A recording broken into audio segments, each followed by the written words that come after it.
Welcome to the Liberated Feminine Podcast. I am Lucy Lampe, your host, and in today's episode, well, for those of you watching the video, it is a Friday. I am out by the pool. This is the vibe today. All right, y'all, part of my nervous system recalibration postpartum has forcing myself to slow down, which is hard to do. As you could imagine, with 5 kids, one of them was just 4.5 months old, and the holiday season, all of the birthdays, all of the kids are having birthdays. The baby is the only one who does not have a birthday in the holiday season or a red season. I am a little tired, y'all, from this sleep regression that we've been going through, but alas, I am here. And the pleasures persist. The horrors persist in life and in the world, but so do the pleasures. So we are choosing to amplify those and focus on those.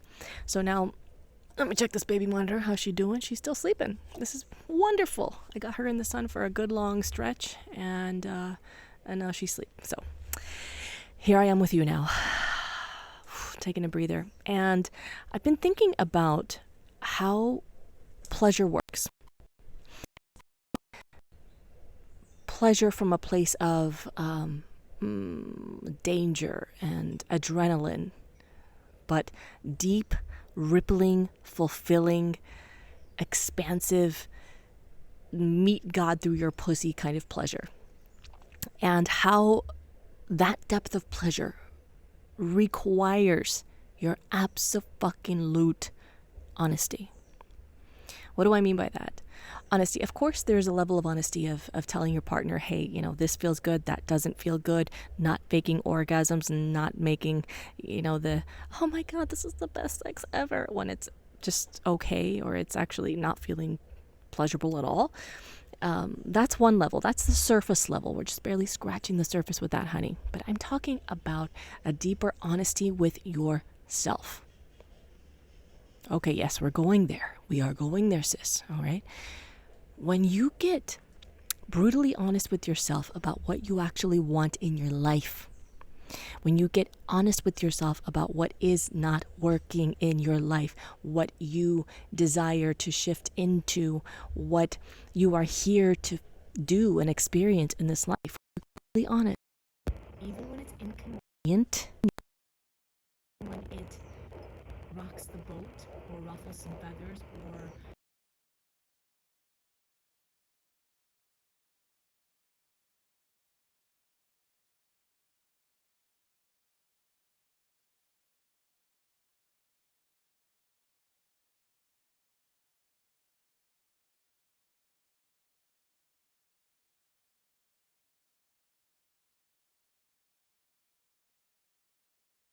clarity hit of, oh my God, this isn't going to work.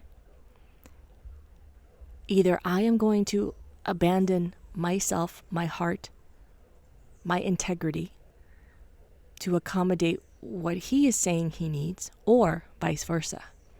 And I did not want that to happen. I could not live with that. That is not a way to live for me. And so then we started the process of uncoupling and the divorce papers and all of that. Not only wildly inconvenient, but a fucking heart-shattering experience. It's not something to be done or taken lightly. And I'm using my own example from a couple years ago because, well, that's my lived experience. I know that that's more of an extreme example, but let's say you have something like, hey, this project that I'm working on with someone, this collaboration, this job, shit, that's scary too. This isn't working for me, and I don't mean working and it's not being lucrative enough or benefiting you enough, but you in your heart of hearts and in your soul, what are we doing fucking around with stuff that isn't aligned? What are you doing, hun? What are you doing? This is the year of the snake. It ends in February 2026, but nonetheless, this theme of shedding what no longer fits. You can't put it back on. You can try to force it on and make it fit, but it doesn't anymore. It's just gonna mess you up later, and probably more messy and painful ways. So you might as well let it go now and trust that whatever pain is a part of the process of shedding that, you will be held through it and you will be more than okay on the other side. Trust me, honey. Trust me. Trust me. Okay. Now, what does this have to do with your pleasure? Well, because if you are not being honest with your heart, you're not being honest with life. You are downplaying your desires and pretending like it's not that big of a deal. I don't really need to experience this in my life. It's fine. It's fine. It's fine. It's fine. It's not fine. And sooner or later, life, circumstances, illnesses, something will scream for you, it's not fine. So, oh shit. That's your sign. That is your sign. I'm going to leave that umbrella right there and I'm just going to soak up the sun on my face. I might be squinting a little bit, but I just don't feel like getting up to get that umbrella.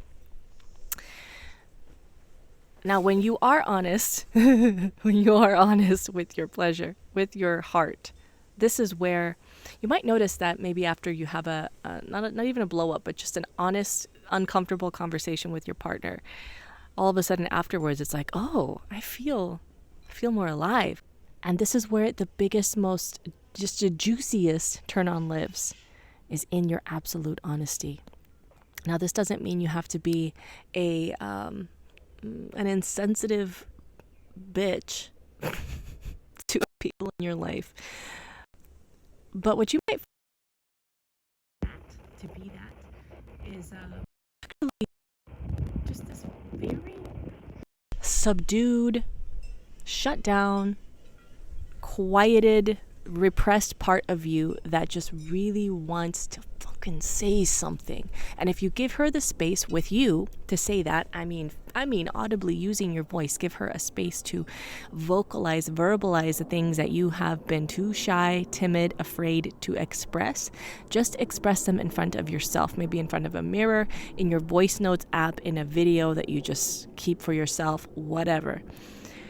Maybe to a friend, a trusted confidant, your therapist, however that works, but just literally voicing it. Use your voice.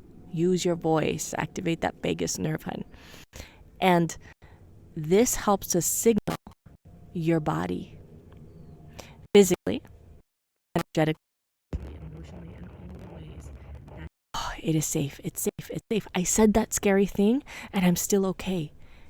It must be safer than I thought to express my truth. Yeah, I know, it's crazy, right? This is so simple. This is something I'll be sharing more of in the 28-day program, that I will be launching in January, Wild Body Method, because your voice is such a pivotal part of healing and regulating your nervous system. It's such a pivotal part of your pleasure. So yes, you can be vocal while you're having an orgasm, while you are having sex, while you are in your self-pleasure ritual. But if you are not also using your voice to unlock those in truth, afraid of their impact, then it's only a half-baked idea. Okay, it's like you're halfway there. Good job, because it's scary enough and vulnerable enough to let ourselves be vocal in our pleasure. But then can you take that to the next step, to the next level, and be vocal in your life? Let yourself take up space. Let your desires take up space. Let your voice, your audible, vibrating through your vocal cords voice take up space. And just notice how much more your body, your arousal, your turn on, your physiological desire, that just deep pleasure turns on like it's never turned on before. And one more thing I want to make a note, want to bring into this conversation is how turn on and arousal in a physical sense, okay, a very physiological sense, will likely feel different for you when you are coming from a place of safety, openness, oxytocin, connection, deep heart connection, intimacy, that kind, like real intimacy, than if you are just chasing an orgasm through adrenaline, through a feeling of danger and taboo.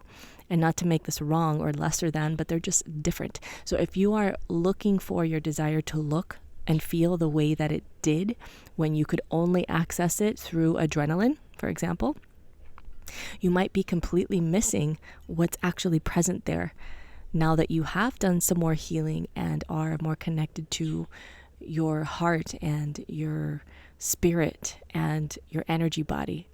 So just another thing I want to bring to your attention, that if you feel like your desire, your arousal response is different, feels different, looks different, then you are not alone. This is something that a lot of people have come to me with throughout the years in their healing journeys of, oh my God, I had this wild, like just wildfire of a sexual energy, urge, desire when I was unhealed, quote unquote. And now I don't know where my sexual spark is. Well, honey, maybe it's right there, but you just are not noticing because you're still expecting it to look the way that it did before. And so anyways, just want to bring that into this conversation too, because sometimes part of being honest with yourself is also being honest about, hey, maybe my desire before was coming from a place of a seeking, grasping for something that I perceived that I lacked. Maybe it was coming from a place of validation. Maybe it was coming from my insecurities, from my trauma. Shit. Who knows? We don't need to pathologize that or overanalyze it, but just be aware that sometimes there's just a simple acknowledgement to yourself of, okay, maybe in the past I have sought pleasure for different purposes, and now I'm going to be really honest about what it is that I am wanting my pleasure to bring to me now, what I wanted to amplify in my life now. And wanting pleasure just for the sake of pleasure is completely okay too. That doesn't make it any less conscious or healthy or spiritual or whatever the fuck, okay? Just know that for me, my personal goal with you, and in anything that I teach, any concepts, courses, any offerings, is about helping you to access more of the full spectrum of your pleasure so that you are not limited to only experiencing pleasure through adrenaline and danger and the taboo, but that you can also experience this deep, exquisite, rippling out into your entire fucking day and week and life kind of pleasure. So for more on how you can access this through working with your nervous system in a powerful and intimate way, then check out my new upcoming program, Wild Body Method. I'm going to include the link in the show notes. And in the meantime, thank you for being with me in this episode. And the crazy Umbrella is a guest star, I guess, a co-host in today's episode. And there it is, shifting positions yet again. Anyway, thank you for joining me. And here is to liberating your wild feminine heart.